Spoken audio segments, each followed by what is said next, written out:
I thought I would tell you a joke about babies. It's a little bit rude, so I hope nobody's going to be offended. No children in the audience or anybody over 70, is there? A young couple, Peter and Sarah, were desperate to start a family. But after 9 years of trying, they began to fear that they were destined never to have children. Having exhausted all medical advice, Sarah read a magazine article about sperm donors and wondered whether they could be the way forward. She approached a few male friends to ask if they would be willing to make a donation, but all declined on moral grounds. So, with Peter's full support, she contacted Roger, a virile young man who was advertising his services in the local paper. Roger arranged to call on her at her home the following Tuesday, while Peter was at work. Sarah was uneasy about the procedure anyway, but couldn't bear the thought of going through with it while Peter was in the house.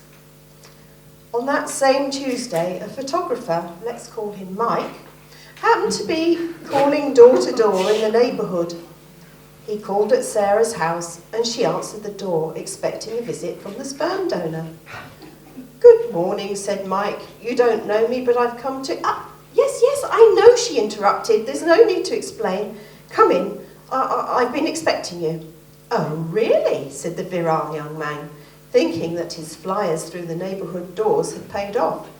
"I must say, I do specialise in babies." "That's what Peter and I were hoping," she said apprehensively. "So tell me, where do we start?"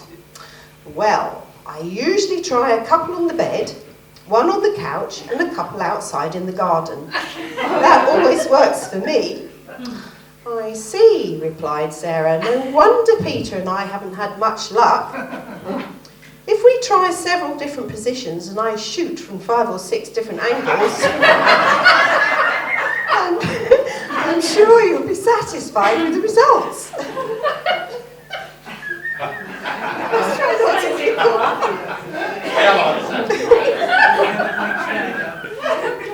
"I do hope so," she replied, becoming increasingly nervous. "Can we get this over and done with quickly?" "In my line of work, I have to take my time," said Mike. "You can't rush these things. I'd love to be in and out in..."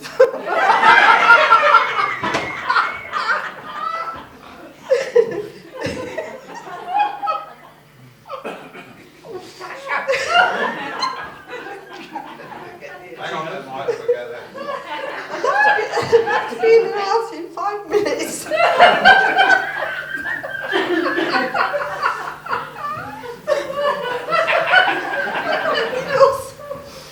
But I think you could be disappointed with that. That's true," she sighed knowingly. The photographer opened his case and pulled out a folder of baby pictures. "This one was done on top of bus," he announced proudly. "Really?" replied Sarah, with a mixture of surprise and horror. "And these twins turned out really well, considering that the mother was difficult to work with." "In what way was she difficult?" stuttered Sarah. "She insisted that we go to the park. People were crowding 4 deep to watch, so it was really difficult to get the job done properly. It took over 3.5 hours before we were finished. I was absolutely exhausted." By now, Sarah was sick with worry. "Right," said Mike, sensing Sarah's unease. "I'll just get my tripod." "Tripod?" she queried, beginning to panic. "Oh yes, I need a tripod on which to rest my cannon," replied Mike. At this point, Sarah keeled over and fainted. Somewhat frustrated and flustered, Mike lifted her up and laid her on the couch. Just then the doorbell rang. Mike thought he'd better answer it. Maybe he could ask them for help.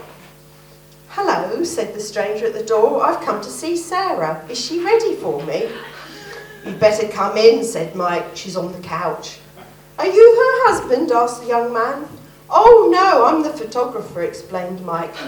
"Blimey," explained the young man. "If you're going to film me, I'm charging double."